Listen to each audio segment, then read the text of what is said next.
Assalamualaikum warahmatullahi wabarakatuh. Melanjutkan materi sebelumnya yang membahas tentang ciri-ciri sejarah, kemudian unsur-unsur sejarah sebagai objek, masih berkaitan dengan KIKD yang sama, yaitu unsur-unsur sejarah sebagai subjek. Unsur-unsur sejarah sebagai subjek yaitu bagian yang belum tentu ada atau tidak terlibat langsung dalam sebuah peristiwa sejarah. Ada 4 unsur. Yang pertama yaitu kronologis. Definisi dari kronologis yaitu urutan waktu kejadian atau jalannya peristiwa dari awal sampai akhir. Jadi kronologis adalah urutan waktu kejadian dari awal sampai akhir. Sebuah peristiwa sejarah yang sudah disusun menjadi sebuah catatan sejarah atau artikel sejarah harus disusun secara urut. Apabila tidak urut, maka akan terjadi anakronisme atau kerancuan waktu. Apabila terjadi anakronisme atau kerancuan waktu, maka akan sulit untuk dipahami. Langsung saja kita berikan contoh. Contohnya yaitu ini.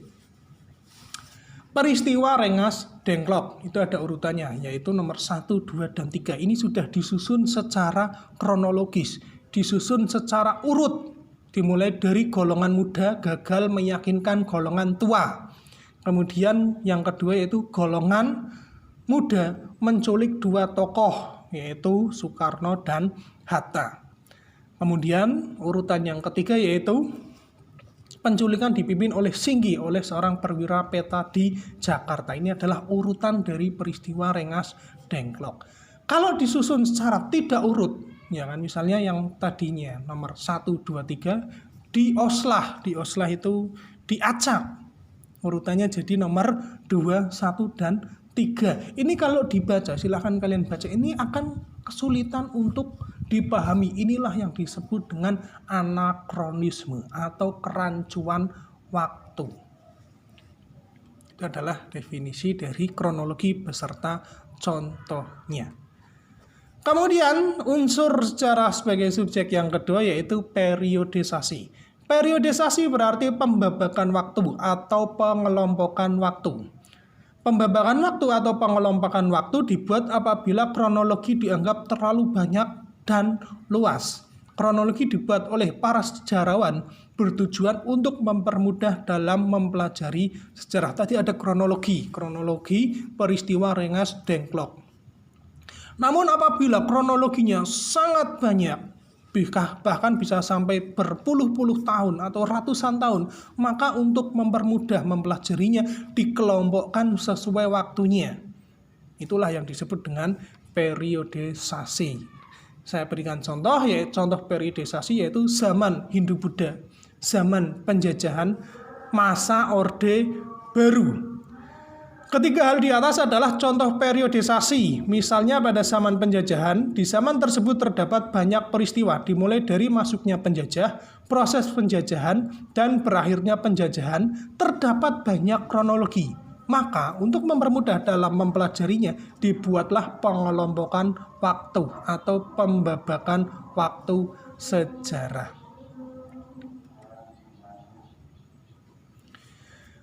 Unsur sejarah sebagai subjek yang ketiga yaitu diakronik. Diakronik yaitu konsep berpikir sejarah memanjang dalam waktu, menyempit dalam ruang. Ini saya lewati dulu, nanti ada penjelasan khusus tentang diakronik. Yang jelas unsur sejarah yang ketiga yaitu diakronik. Yang keempat yaitu generalisasi. Generalisasi berarti kesimpulan suatu peristiwa sejarah. Suatu peristiwa sejarah di dalamnya pasti ada sebab akibat. Sebab akibat inilah yang oleh para ahli disebut dengan istilah generalisasi. Contoh generalisasi, Indonesia adalah daerah tropis yang memiliki curah hujan yang cukup tinggi. Di beberapa daerah, hujan terkadang menyebabkan banjir, seperti di daerah Jakarta. Banjir di Jakarta disebabkan oleh banyak faktor, seperti faktor lingkungan dan pola hidup masyarakatnya. Seperti yang kita tahu, banjir di Jakarta sudah terjadi sejak ratusan tahun yang lalu. Hal ini terus terulang tiap tahunnya. Penyebabnya yaitu ada faktor lingkungan dan juga pola hidup masyarakat yang menyebabkan terjadinya banjir. Kesimpulan dari peristiwa tersebut yaitu atau generalisasi dari peristiwa tersebut yaitu adanya banjir. Itulah adalah generalisasi. Jadi unsur-unsur secara sebagai subjek yaitu ada kronologi, kemudian periodisasi, kemudian diakronik, dan terakhir yaitu generalisasi. Kemudian selanjutnya yaitu konsep berpikir sejarah. Konsep berpikir sejarah yaitu ada diakronik, ada sinkronik. Inilah tadi diakronik yang ingin saya jelaskan, namun saya jelaskan tersendiri pada konsep berpikir sejarah. Konsep berpikir sejarah adalah konsep yang digunakan untuk menyusun sebuah peristiwa sejarah. Konsep diakronik atau sinkronik merupakan salah satu langkah awal yang digunakan untuk mengungkap peristiwa sejarah. Jadi konsep berpikir diakronik dan sinkronik itu digunakan pertama kali oleh para sejarawan untuk menyusun sejarah. Jadi konsep diakronik dan sinkronik ini memiliki pengaruh yang cukup besar bagi seorang sejarawan atau peneliti sejarah. Namun bagi siswa, konsep ini berguna untuk memilah sejauh mana informasi sejarah yang ingin mereka ketahui. Ketika seseorang hanya ingin mengetahui permukaan atau dasar-dasar dari peristiwa sejarah, maka silahkan mencari bacaan-bacaan yang menggunakan unsur diakronik. Jika siswa ingin mengetahui peristiwa sejarah lebih dalam, silahkan cari informasi sesuai dengan unsur-unsur sinkronik. Bagaimana cara membedakannya? Kita pahami dulu definisinya.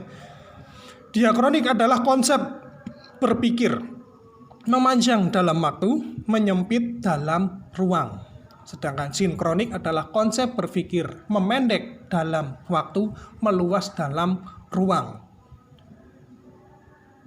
Maksud dari definisi ini yaitu diakronik yaitu ketika menceritakan sebuah peristiwa sejarah, konsep berpikir diakronik lebih ditekankan pada kronologinya. Sedangkan konsep berpikir sinkronik lebih ditekankan kepada penyebab dari peristiwa tersebut. Jadi yang berkaitan secara tidak langsung, sedangkan diakronik lebih cenderung berkaitan secara langsung. Konsep berpikir diakronik ini lebih sering digunakan oleh para sejarah, maka unsur diakronik menjadi unsur sejarah sebagai subjek. Kalau unsur sinkronik ini jarang digunakan oleh para sejarawan. Unsur sinkronik sering digunakan oleh para ahli sosial di bidang yang lain. Bisa sosiologi, bisa antropologi, namun di bidang sejarah sebagian besar para ahli menggunakan konsep berpikir diakronik. Contoh dari konsep berpikir diakronik yaitu ada yang pertama adalah Perang Diponegoro, kemudian yang kedua adalah masa tanam paksa. Konsep berpikir sinkronik adalah latar belakang Perang Diponegoro, yang kedua yaitu latar belakang sistem tanam paksa. Jika kita lihat dari kedua judul tersebut, ini adalah judul dari artikel atau bisa jadi judul dari sebuah buku. Ketika kita melihat judul tersebut, kita bisa memperkirakan isi dari buku tersebut.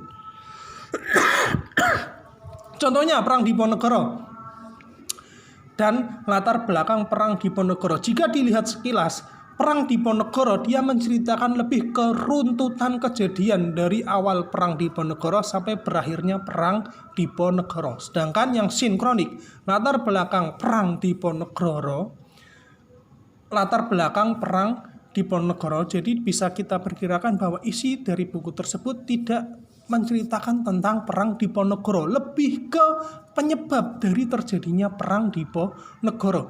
Dari sini dapat diketahui yang A, diakronik, ini memanjang dalam waktu karena menceritakan Perang Diponegoro dari awal sampai akhir. Sedangkan sinkronik dia tidak memanjang dalam waktu, meluas dalam ruang, penyebab terjadinya Perang Diponegoro.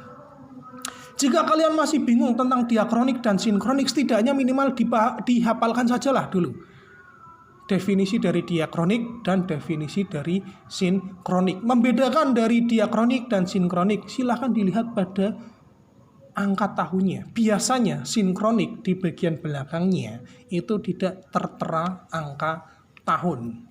Sedangkan di diakronik ini tertera angka tahun. Jadi lebih menceritakan peristiwa dari awal kejadian sampai akhir kejadian. Sedangkan sinkronik dia tidak fokus pada peristiwanya.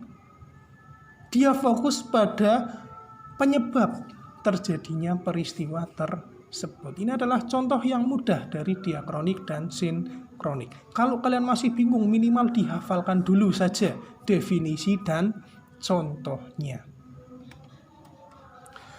Oke, untuk menutup pertemuan dari kali ini, yaitu dimulai dari definisi sejarah. Sejarah adalah peristiwa yang terjadi di masa lampau. Namun peristiwa yang terjadi di masa lampau tidak semuanya bisa disebut sebagai peristiwa sejarah.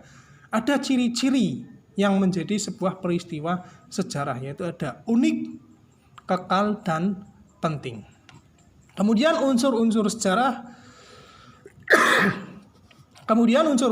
dibagi menjadi dua, yaitu unsur sejarah sebagai objek, yaitu yang terlibat langsung dalam peristiwa sejarah, dan yang kedua yaitu unsur sejarah sebagai subjek, yaitu yang tidak terlibat langsung dalam peristiwa sejarah. Unsur sejarah sebagai objek yaitu ada manusia, ruang, dan waktu. Unsur sejarah sebagai subjek yaitu ada kronologi, periodisasi, diakronik, dan generalisasi.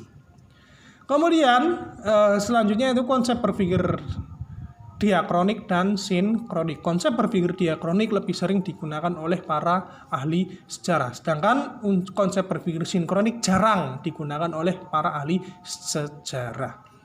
Definisi dari diakronik yaitu memanjang dalam waktu, menyempit dalam ruang, sedangkan sinkronik meluas dalam ruang, menyempit dalam waktu. Untuk membedakan antara diakronik dan sinkronik, silahkan dilihat pada bagian belakang dari judul sebuah artikel tersebut. Kalau di belakangnya ada angka tahunnya, biasanya menggunakan konsep berpikir diakronik. Kalau tidak ada angka tahunnya, biasanya adalah konsep berpikir sinkronik. Untuk sementara itu dulu pertemuan hari ini. Jika ada yang ingin ditanyakan, silahkan ditanyakan. Saya akhiri. Assalamualaikum warahmatullahi wabarakatuh.